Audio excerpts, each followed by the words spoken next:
بعضې کس دا خبره کوي یاره چې کوم کس باندې قرباني نه کېږي او د سره نقد نه او دې د چا نه قرض راوالي دا قرباني نه صحیح کېږي یو کس سره خپلې پیسې نشته غریب دی او دې کوي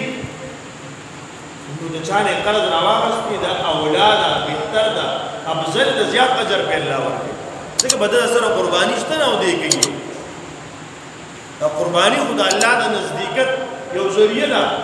د الله حکم منل دي په دې باندې انسان الله ته ځان نږدې کوي نو په چا چې لازم ده خو بیا اسم کوي ځکه په ده باندې لازمي ده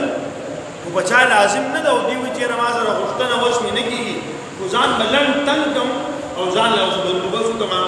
خیر دی یو څاروي به والم پیسه به پکې والم نو په داسې کس قرباني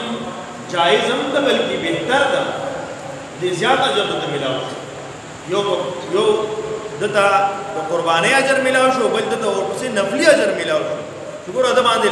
واجب نه و د بیا وکړه مونږ خلک د داسې خبرو نه ځان پټو چې کله واده یې نو مونږ 1.5 لاکھ روپۍ را قرض کوي شو او ضرورت نه سیوا خبرو نه یو خدای چې بچي دپاره ضرورت دی ضرورت نه زیاتې خبرې بهی د ما خو بلا شي مېلمانه دي 30 دیګه خو د ما نه مېلمنو کېږي 30 دیګو له غم کوي خو بیا د قربانۍ 30,000 څلوېښتو زرو لګښت نشي کولی بیا دې لپاره باندې لټېږي په ما به قرباني واجب ده او که نه ده او یاره کېږي به راباندې که به نه کېږي چې هغې دې را پیدا کوي چې دې دې لږ را پیدا کړي